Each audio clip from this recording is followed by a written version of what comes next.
Кто вас тайно ненавидит?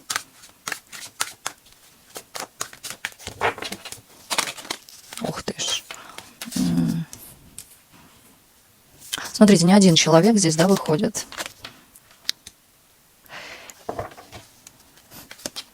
Тут несколько человек, это во-первых. Во-вторых, здесь и женщины присутствуют, и мужчина. И больше складывается, что мужчина, возможно, на данный момент еще и следит за вами, смотрит. Человек, от которого, возможно, или вы ушли, или собираетесь уходить, он как-то за вами даже и подглядывает где-то, присматривает за вами. Не нашли вы там кого себе другого?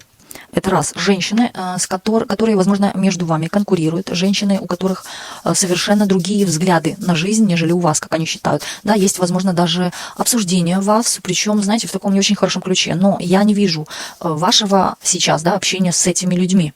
Как с мужчиной, так и с женщинами. Вы от них, возможно, закрыты или же закончили отношения. Так, далее, опять-таки. Здесь есть момент конкурентки, да, кто-то ревнует своего мужчину по отношению к вам. Да, возможно, вы стоите как кость в горле у какой-то, опять-таки, женщины. Есть момент ненависти. У меня складывается такое впечатление по проходящим картам, то что женщины, как будто бы вы когда-то сидели за одним столом. Женщина вас однозначно видела. Может, даже сидели, когда был и присутствовал еще ее мужчина. Есть момент ревности.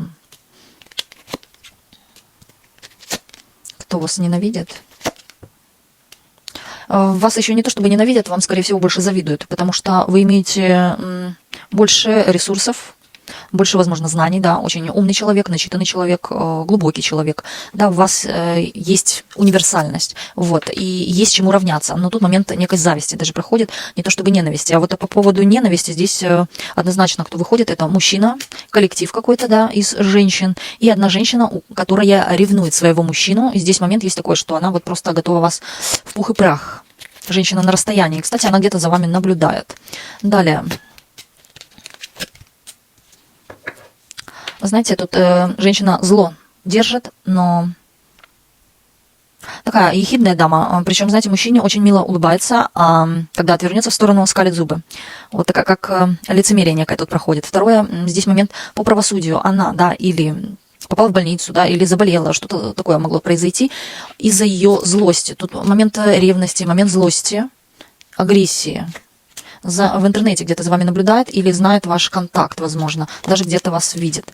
Знаете, тут какая ревность сильная. Почему-то она представляет, что ее мужчина, возможно, с вами даже имел что-то, именно постель, да, сцена постели выходит. Она не знает, что с этим делать.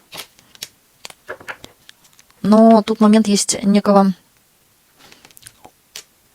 Возможно, она даже хочет покинуть отношения, там в отношениях не очень-то все ладится. Притом, знаете, женщина